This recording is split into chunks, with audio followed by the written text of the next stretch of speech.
Nanti baru tahun 1832, 2 tahun setelah Perang Diponegoro, itu didatangkan para Habib dari Yaman.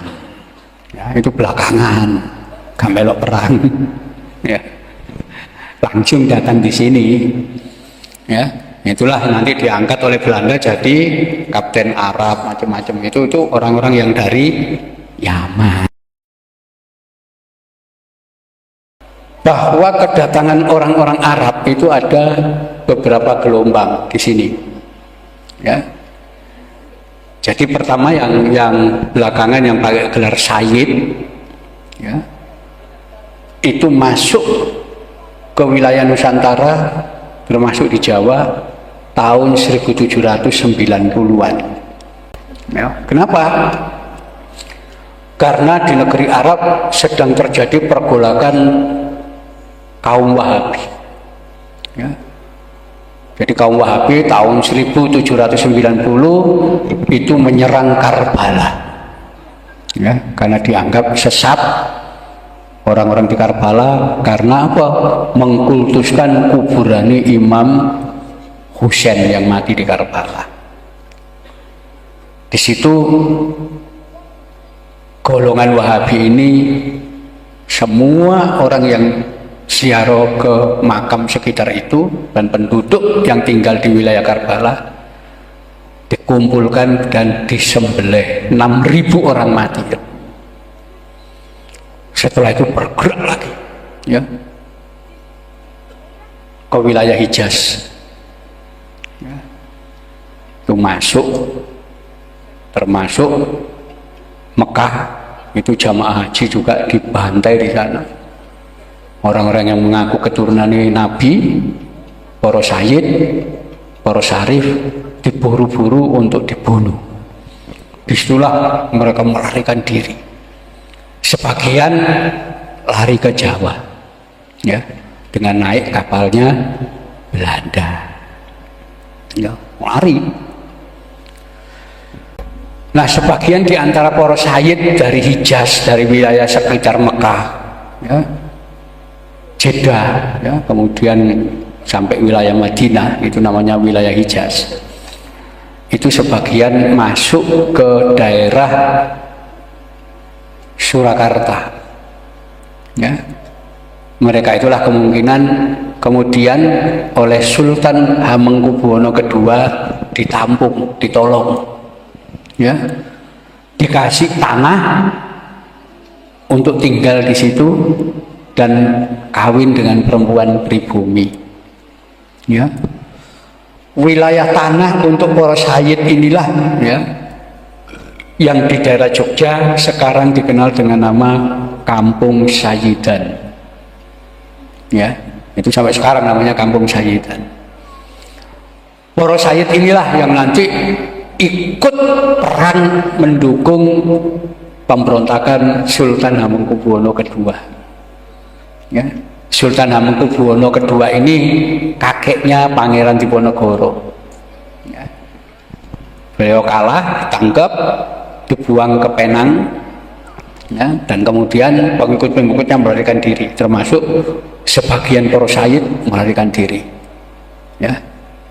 Itulah tahun 1810, ya, ya mungkin saja Said Husain ini dari kelompok itu yang awal-awal itu. Nanti ketika Pangeran Diponegoro mengangkat senjata tahun 1825, ya, itu hampir semua para sayyid yang tinggal di Kampung Sayyidan ikut ngangkat senjata. Ya. Itu sebabnya ketika Pangeran Diponegoro kalah dan ditangkap, ya, tahun 1830, para sayyid ini dengan pengikut Pangeran Diponegoro tidak mau nyerah. Mereka melarikan diri semua, nyebar ke berbagai tempat. Ya. Itulah kita temukan banyak makam-makam para sayyid ini di berbagai wilayah. Ya, itu cirinya para sayyid yang berasal dari wilayah Hijaz. Ya, Hijaz itu di daerah Mekah Medina sana. Nanti baru tahun 1832, 2 tahun setelah Perang Diponegoro, itu didatangkan para Habib dari Yaman. Ya, itu belakangan, gak melok perang. Ya, langsung datang di sini. Ya, itulah nanti diangkat oleh Belanda jadi kapten Arab macam-macam. Itu orang-orang yang dari Yaman. Ya, jadi gelombang itu. Jadi karena Mbah Sayyid Husaini ini tidak ada nama Yamannya, berarti beliau orang Hijaz. Ya, karena kalau beliau dari Yaman pasti ada nama marga. Nggak tahu itu Al-Aidrus, As-Saggaf, ya, Al-Jufri atau siapa, itu nama wong Yaman. Ya, jadi beliau lebih jauh, berarti wong sekitar Mekah sana, bukan dari Yaman. Ya, kita temukan di wilayah Lumajang itu makam keramat, makam situ nih, makam Mbah Saji, Mbah Saji. Nah, ketika kita lacak ternyata makamnya Sayyid Abdul Qadir dan Sayyid Abdul Rohim, pengikuti Diponegoro yang melarikan diri. Ternyata nama itu ada semua catatan itu. Ya, jadi saya kira itu yang perlu diteliti. Tapi lagi-lagi kita perlu cek, ya, seberapa tua usia ini. Ya, bisa saja lebih tua. Ya. Tapi yang jelas beliau orang Hijaz. Ya, karena nama yang terpampang di itu tidak ada nama marga. Jadi cirinya orang Hijaz itu tidak menggunakan nama marga. Kenapa? Rasulullah sudah menghapuskan nama marga mulai zaman dulu. Itu sudah ada yang menggunakan nama marga. Ya, itu sebabnya kalau orang masih punya nama marga berarti bukan wong Hijaz, bukan wong Mekah Madinah sana, pasti wong luar. Nggak tahu wong Libanon, nggak tahu wong Yaman, nggak tahu wong ini, pasti masih ada nama marganya. Nah itu, ya. Nah itu sebabnya kiai-kiai di Indonesia itu bergurunya kepada Sayyid dari Hijaz. Ya, salah satunya siapa? Sayyid Maliki Al-Hasani, itu wong Hijaz, ya, wong Mekah sana. Ya, jadi itu di situ latar belakangnya.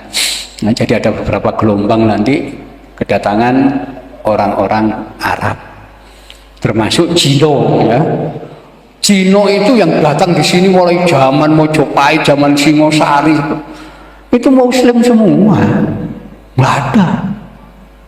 Ya, nanti baru tahun 1720 VOC mendatangkan Cino Agama Konghucu. Ya, itu baru belakangan zaman VOC. Ya, aslinya Cino Muslim semua. Ketika orang Indonesia masih belum Islam, Cino masih Islam dulu. Ya, jadi itu awal-awal.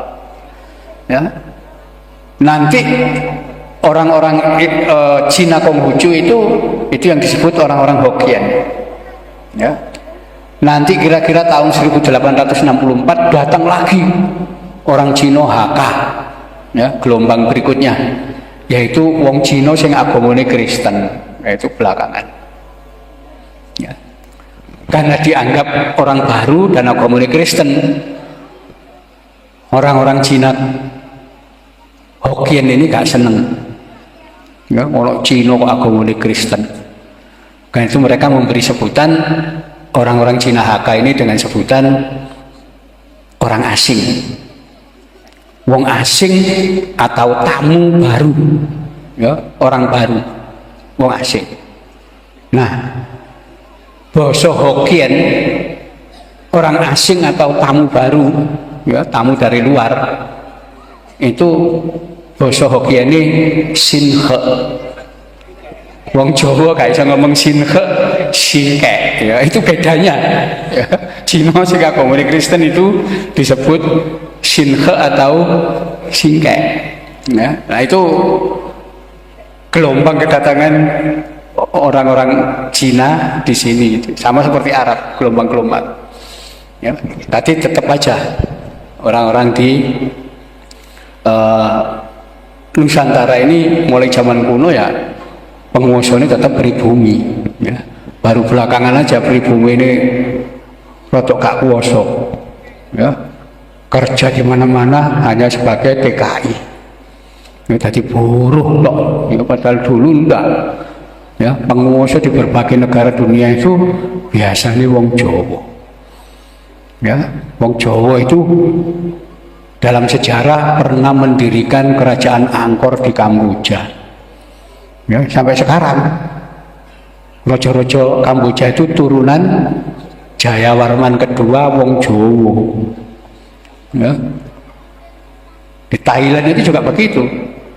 Kerajaan itu didirikan orang dari Suwarnabhumi Sumatera. Kan itu dinastinya Suwarnabhumi. Ya, nanti di situ. Nanti di wilayah Madagaskar di Afrika Timur itu juga ada pulau besar namanya Madagaskar, negara Madagaskar. Itu penduduknya bukan negro tapi wong kulitnya coklat. Ya. Kalau bicara bahasa Madagaskar itu banyak kosakata Jawa. Dan semua wong Madagaskar ngaku kita ini keturunan Jawa cuma tidak tahu Jawa sebelah mana. Sampai sekarang saya punya kamus kecil Madagaskar Indonesia.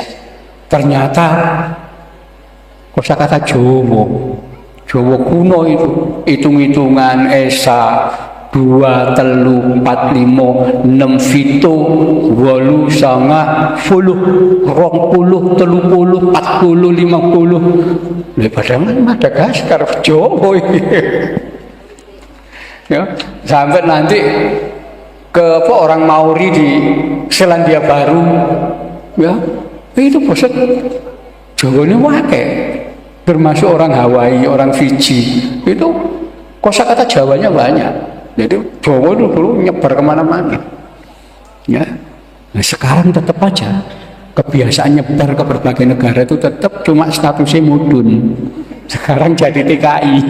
Kalau dulu penguasa, sekarang jadi TKI. Ya, jadi itu. Ya, jadi saya kira ini yang sedikit bisa saya sampaikan. Ya, jadi ini daerah bersejarah kuno kita kumpulkan. Ya, kenapa? Ini nanti identitas. Ke depan itu hanya bangsa yang memiliki identitas yang mampu bertahan. Kenapa? Program global, deglobalisasi itu semua identitas lokal dihilangi, dihabisi.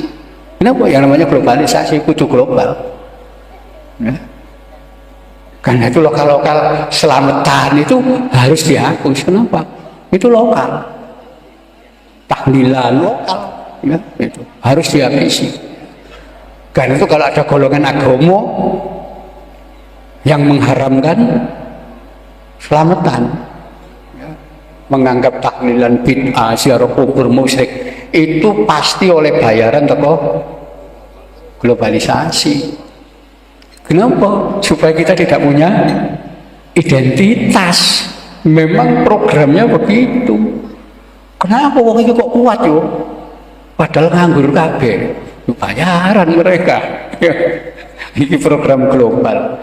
Ya. Itu sebabnya NU sampai bikin program Islam Nusantara. Itu sebetulnya megang tradisi untuk sampai hilang. Kenapa? Begitu kita hilang, bangsa Indonesia terhapus dari muka bumi. Kenapa? Memang program globalisasi begitu. Ya, masyarakat tidak boleh punya identitas. Ya, karena itu saya alhamdulillah ini ya ada desa berusaha mencari jati diri identitas. Ya. Kenapa? Itu tradisi kita harus kita pegang. Karena kalau enggak habis. Ya. Berapa banyak bangsa di dunia yang habis karena tidak punya identitas, hilang. Ya. Contoh orang-orang aborigin di Australia, aborigin itu kasihan, bahasa aborigin itu sudah hilang, kabeh nggak bahasa Inggris. Ya. Sampai sekarang ada kursus bahasa aborigin sing ngajar wong Inggris kulit putih. Kan kasihan itu bangsa apa ini gitu ya. Gak punya identitas. Nah, itu program globalisasi ya begitu, kita nanti udah nganggep tahlilan bid'ah selamatan itu ya, semua.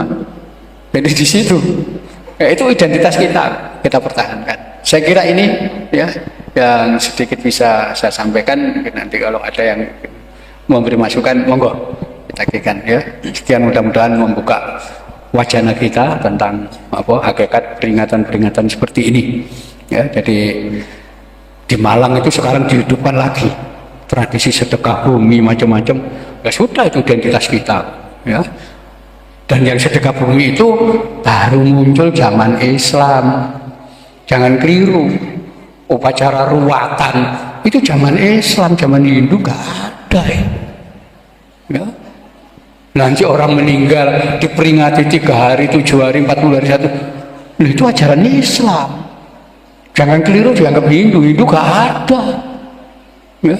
Itu semua ajaran Islam yang disampaikan oleh Wali Songo ya, ada semua.